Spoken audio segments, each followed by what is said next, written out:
Programme అసలు ఎవరిదో తెలియదు, ఎవరిదో కూడా మాకు తెలియదు. ఆ బోట్లకు వెళ్ళడానికి ఎవరు పర్మిషన్ ఇస్తారు? అర్ధరాత్రి సమయంలో, అర్ధరాత్రి 9 గంటలకి. అయినా అది 9:30కి మిస్ అయితే అది పేల్చినప్పుడు 9:30కి యాక్సిడెంట్ అయింది. మీరు చూడండి లైవ్ లా. యాక్సిడెంట్ అయితే మాకు 3 o'clock ఇన్ఫార్మ్ చేశారు. అంత గ్యాప్ లో ఏం చేశారు వాడిని? మిస్ అయింది పూర్తిగా. అంటే బోట్ లో ఇన్సిడెంట్ జరిగినప్పుడు కాదు, అసలు వీళ్ళు ఆ ఈవెంట్ జరుగుతున్నప్పుడే సరైన జాగ్రత్తలు తీసుకోలేదు. ఒక క్రాకర్స్ గానీ, ఒక ఫైర్ గానీ జరుగుతున్నప్పుడు చెక్క బోట్ల క్రాకర్స్ కాల్చడానికి ఎంత సెన్స్ ఉన్నోడైనా చెక్క బోట్ల క్రాకర్స్ కాలుస్తారా? బోట్ల పర్మిషన్ ఉంటదా? వాడు మనిషా? కిషన్ రెడ్డి గారు వాడిని చెప్పులతోటే కొట్టాలి. మీరు అసలు ప్రోగ్రామ్ అతుందేనా ఇది? వాడే గెస్ట్ వచ్చాడంట, ఇప్పటివరకు అసలు రాలేడు. మిమ్మల్ని పరామర్శించడానికి కూడా రాలేడు. మరి మనుషులు చచ్చిపోయినా వాడు తొంగి చూడాడా? 3 days నుండి అతలాకుతలం అవుతున్నాం, అందరూ చూస్తున్నారు. రోజు టెలికాస్ట్ టెలికాస్ట్ అవుతుంది. వాడికి మేల్కొట్టలేడా ఇంకా? కనీసం అంటే తల్లిదండ్రులతో కానీ ఫోన్ చేసి మాట్లాడే ప్రయత్నం కూడా ఏది లేదు. ఆ తల్లి ఏడుస్తూనే ఉంది. ఒకసారి ఆమెను చూపియండి. రైట్. అదే ఫైనల్ గా మీ డిమాండ్ ఏంటమ్మా? ఇప్పుడు అజయ్ బీటెక్ చదువుకున్న విద్యార్థి ఫైనల్ చేతికి అందిన కొడుకు ఇలా చూస్తే ఒక పక్క ఇలా జరిగిపోయింది. మీ ఫైనల్ గా మీ డిమాండ్ ఏంటి? ఏం చేయదు? డిమాండింగ్ అని కాదండి, ఇప్పుడు మేము ఏమీ లేదు. నెక్స్ట్ మాది శవాన్ని తీసుకెళ్లి కిషన్ రెడ్డి ఇంటి ముందు వేసుకొని కూర్చుంటాము. కానీ న్యాయం చేయమని, ఏం న్యాయం చేస్తాడో చెయ్యండి. ఆ కిషన్ రెడ్డికి కంపల్సరీ రావాలి. వాడు వస్తేనే మాకు ఏమన్నా న్యాయం అవుతుంది. న్యాయం కావాలి. కృష్ణారెడ్డి వచ్చి న్యాయం చేయాలని కూర్చుంటున్నాం మేమైతే. అంతే, దాన్ని కూడా వేయడానికి కూడా రెడీ ఉన్నాం.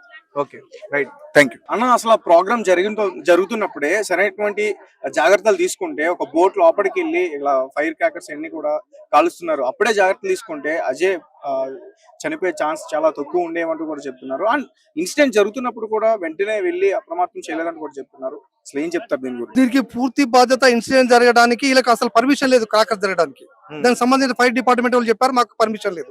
భారత మాతకు ప్రోగ్రామ్ చేసుకునే పర్మిషన్ ఉంది కానీ దీనికి పర్మిషన్ లేదు. మామూలు వ్యక్తులు లోపవడానికే టికెట్ తీసుకుంటే ఒక కేక్ పట్టుకపోతే చెక్ చేస్తారు. అలాంటిది ఇలా ఎట్లా అలౌట్ చేశారు? దీనికి పూర్తి బాధ్యత కేంద్ర మంత్రి కిషన్ రెడ్డి చెప్పాలా, భారత మాత ఫౌండేషన్ వాళ్ళు చెప్పాలా, టూరిజం శాఖ వాళ్ళు చెప్పాలా. దీనికి పూర్తి నష్టపరిహారాన్ని ఈ రోజు ఆ కడుపు కోత ఇన్ని రోజులు చేసినప్పుడు కూడా కేంద్రం నుంచి కానీ భారత మాత ఫౌండేషన్ వాళ్ళు కానీ ఇప్పటిదాకా ఎలాంటి కుటుంబానికి భరోసా అయ్యలే. తప్పనిసరి భరోసా ఇవ్వాల్సిన అవసరం ఉంది. ఈ కుటుంబానికి ₹1 నష్టపరిహారం చెల్లించాలా. వాళ్ళ కుటుంబాన్ని బరువు బాధ్యత మొత్తం భరించకపోతే రేపు పొద్దున పెద్ద ఎత్తున ఆందోళన చేస్తాం. అవసరమంటే ఈ డెడ్ బాడీ తీసుకుపోతాం. అసలు బాడీని కూడా డైవర్ట్ చేసి తీసుకొచ్చారని చెప్తున్నారు. ఇక్కడికి కేంద్రం పోస్తున్నా రాష్ట్ర పోస్తున్నా తెలియదు. ఇక్కడ తల్లిదండ్రులు చూడక ముందే దొరికినప్పటికి కూడా ఈ గేట్ అన్నారు, ఆ గేట్ అన్నారు, సంజోపని చెప్పి మా చిన్నపిల్లల లెక్క 2 రోజులుగా తిండి టికాల లెక్క మేముంటే ఈ గేట్ ఆ గేట్ అని దొంగతనంగా తీసుకొచ్చి ఇప్పుడు గాంధీ హాస్పిటల్ తీసుకొచ్చారు. వాళ్ళ తల్లి ఆయన ముఖమే ఇప్పుడు చూడలేదు. అంటే దేవస్థానం పరిస్థితి ఎందుకు వచ్చింది అంటే మీరేమో తప్పు చేసేప్పటికనే కదా. ఈ దేవస్థానం అవసరం లేదు కాబట్టి తప్పనిసరి దీన్ని చర్య తీసుకుంటాం. ఈ రాత్రి వరకు రాష్ట్ర ప్రభుత్వం కానీ, ఈ కిషన్ రెడ్డి కానీ, భారత రాష్ట్ర ఫౌండేషన్ వాళ్ళకి ఎలాంటి సమాచారం ఈవెంట్ ఎవరిది మీరు పూర్తిగా తెలుసుకున్నారా? ఎవరికి సంబంధించింది? అక్కడ ఎవరెవరు వచ్చారు పెద్దలు? అసలు ఈవెంట్ మొత్తము భారత మాత ఫౌండేషన్ వాళ్ళు దీనికి పూర్తి గవర్నర్ గారు కూడా హాజరయ్యారని చెప్పేసి విన్నా నేను. గవర్నర్ కూడా హాజరయ్యారు. కిషన్ రెడ్డి గారి ఆధ్వర్యంలోనే జరుగుతుంది. కిషన్ రెడ్డి గారే దీనికి చైర్మన్. దీన్ని ప్రారంభించిండే కిషన్ రెడ్డి. 9 గంటలకు పూర్తి సమాచారం మా దగ్గర ఉంది. ఈ క్రాకర్స్ కూడా కాలడానికి ఆయన సిగ్నల్ ఇస్తేనే ఈ క్రాకర్స్ కాల్చారు. పూర్తి బాధ్యత ఆయన ఆధ్వర్యంలో జరిగింది. ఈ కాలిపోతున్న సమయాన్ని కూడా ఆయన సమాచారం తెలిసినప్పుడు కూడా ఆయన వెళ్ళిపోయాడు. అంటే ఇప్పటి వరకు కూడా నువ్వు ఎక్కడనో ఆంధ్రనో ఇప్పుడు తెలంగాణ ఏర్పడ్డా ఆంధ్ర రాష్ట్రంలో ఎవరో చచ్చిపోతే పరామర్శిస్తాను పోతావు. కనీసం ఇంత కఠినంగా మా మీద ఎందుకండి? కనీసం ఒక ఫోన్ కాల్ కూడా రాలేదు అతని దగ్గర నుంచి. ఫోన్ కాల్ రాలేదు. కనీసం వాళ్ళ వ్యక్తులు కార్యకర్తలు కూడా వచ్చి మా దగ్గర పరామర్శించి ఒక భరోసా ఇచ్చిన పాపాన వాళ్ళే. తిండి టికాలు 3 రోజుల నుంచి కూడా ఎవరు రాలేదు. తిండి టికాలు లేకుండా అక్కడనే రాత్రి మగలు దోమలు ఈగలు కలుస్తుంటే కూడా మా వాళ్ళు ఎడబడుకొని ఉన్నారు. అలాంటి పరిస్థితి ఎవరైనా వస్తారేమో అని ఆశాతో చూస్తాం. ఇప్పటిదాకా రాలేదు. ఇప్పటికి కూడా ఫోన్ వస్తే ఆశతో ఉన్నాం. సరే, అంటే మొత్తానికి అంటే చివరికి అసలు తల్లిదండ్రులకి చివరి చూపు దక్కిందా లేదా ఏంటి? ఇప్పుడే చివరి చూపు ఆ తల్లి చూసిండు. ఆ తల్లి కూడా ఇప్పుడే చూసింది. గాంధీ ఇప్పుడు చూసింది.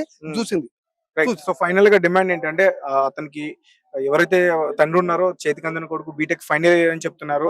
అంటే ఫైనల్ గా డిమాండ్ ఏంటి? ఫైనల్ గా డిమాండ్ ఏంటంటే దీనికి పూర్తి బాధ్యత ఈవెంట్ నిర్వహించినటువంటి కిషన్ రెడ్డి గారు, ఉమ్, భారతమాత ఫౌండేషన్ వాళ్ళు తప్పనిసరి వీళ్ళ బాధ్యత తీసుకొని ₹1 నష్టపరిహారం ఇవ్వాలా, ఆ కుటుంబాన్ని అన్ని విధాలా ఆదుకుంటామని మాకు హామీ ఇచ్చినప్పుడు మాత్రమే ఈ డెడ్ బాడీ మేము తీసుకెళ్తాం. లేకపోతే ఈ డెడ్ బాడీ తీసుకొని బీజేపీ పార్టీ ఆఫీస్ పుట్ట అవసరమంటే కిషన్ రెడ్డి ఇంటి మీద పట్టుకుపోయి ధర్నా చేస్తాం. అది తాడో పేడో తెలియదాకా ఈ రాష్ట్రం నుంచి మా పద్మశాలీలు, చేనేత వర్గాలు, బడుగు బలహీన వర్గాలు మొత్తం కూడా అన్ని డిస్ట్రిక్ట్ నుంచి పథకాల తరలి వస్తున్నారు.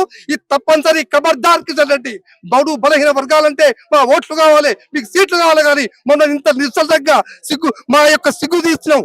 ఎందుకంటే మా ప్రాంతం కూడా అయ్యింది, ఒక మాట చెప్పడానికి ఏమైంది, ఒక మీడియా ద్వారా చెప్పడానికి ఏమైంది, ఇప్పటిదాకా కూడా ఒక ఫోన్ కాల్ లేదు. కాబట్టి ఆల్రెడీ చనిపోయిన గణపతిని పరామర్శించారు అని చెప్తున్నారు. అంటే శరీరం మొత్తం కాలిపోయిన ఆ వ్యక్తిని పరామర్శించారని చెప్తున్నారు. ఎస్, గణపతి అంటే మా వాళ్ళు కూడా మాకు ఆందోళన మిత్రుడే. ఆయన తూర్పు గోదావరి సంబంధించినటువంటి వాడు. ఆయన పరామర్శించడానికి వస్తుంది, ఇంకిద్దరికి గాయాలైతే ₹5 X ఇస్తారు, ప్రకటించడానికి వస్తుంది.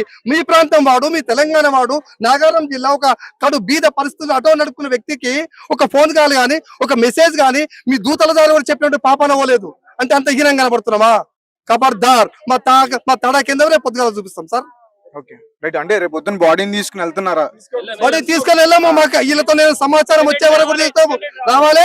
లేకపోతే సచివాలయం నుంచి ఎక్కడ ధర్నా చేస్తాం. ఎక్కడికి రావాలని చెప్పేసి అంటున్నారు మీరు కిషన్ రెడ్డి? రావాలి, దీనికి సమాధానం చెప్పాలి. 4 రోజుల నుంచి సంఘటన జరిగింది, 3 రోజుల నుంచి ఫోనే లేదు, అసలు పరామర్శించే అది కూడా లేదు. ఎలా వస్తాడు అనుకుంటున్నారు మీరు? మానవతా దృక్పథంతో వస్తాడో రాడా రేపటి వరకు చూస్తాం. రేపటి వరకు రాకపోతే బాడీని తీసుకొని కిషన్ రెడ్డి ఆఫీస్ కాడికి పోతాం అంతే. ఇంటిగా తీసుకెళ్ళలేదు. 4 రోజుల నుంచి నిద్రాహారాలు మానేసి ఎంత తిప్పలు పడుతున్నామో మాకు తెలుసు. డైరెక్ట్ రాకున్నా సరే మీడియా పరంగానే చెప్పొచ్చుగా, సానుభూతి ప్రకటించవచ్చు కదా. మిగతా పార్టీ వాళ్ళు ఎక్కడ వేరండి? కాంగ్రెస్ వాళ్ళు ఎటు వేరు, బీఆర్ఎస్ వాళ్ళు ఎటు వేరు, వీళ్ళంతా ఎక్కడ వేరు? పార్టీలకు అతీతంగా మానవత్వం చాటుకోలేకపోతున్నారు. మనం తెలంగాణ ప్రాంతాల నుండి హైదరాబాద్ నడి బొడ్డున సచివాలయం కిటికీలు ఓపెన్ చేస్తే కనిపిస్తుంది. అంటే అసలు ఈవెంట్ జరుగుతున్నప్పుడే సరైన జాగ్రత్తలు తీసుకుంటే ఇలాంటి ఇన్సిడెంట్ జరిగేదే కాదు. ఒకవేళ జరిగినా కానీ వెంటనే వెళ్ళుంటే అజయ్ ప్రాణాలు దక్కే అవకాశం ఉంది అనుకుంటున్నాను నేను. ఈ భద్రతా వైఫల్యం 100% కనిపిస్తుంది, బాధ్యత వైఫల్యం కూడా 100% కనిపిస్తుంది. ఈ పిల్లలకు అలౌ లేనప్పుడు ఆ సెక్యూరిటీ ఎట్లా పంపించింది వీళ్ళని? టికెట్ లేకుండా ఎట్లా పంపించింది? అక్కడ సెక్యూరిటీ ఏమైంది? టూరిజం శాఖ ఏం చేసింది? వీళ్ళందరి మీద కేసు వేయాలి. దీన్ని పెద్ద ఎత్తున ఆందోళన చేయడానికి సిద్ధంగా ఉన్నాం మేము. 22 ఏళ్ల కుమారుడు, తల్లిదండ్రి ఆటో డ్రైవర్ నడిపించుకునే వ్యక్తి, ఒక 2 నెలలు అయితే ఉద్యోగం వస్తుంది, తల్లిదండ్రులు ఎంతో భరోసా మీద ఉన్నారు. నా కొడుకు ఉద్యోగం వస్తుంది, మనం మంచిగా చూసుకుంటే ఎంతో ఆనందంగా ఉన్న సందర్భంలో ఇంత పెద్ద ఘటన జరిగితే స్పందించారా మీరు? అంత అధ్వానంగా అనిపిస్తాం బీసీ బిడ్డలం అంటే, అంత అధ్వానంగా అనిపిస్తాం. బీసీ దళాకాయ పొద్దుగాల చూపిస్తాం. సరే.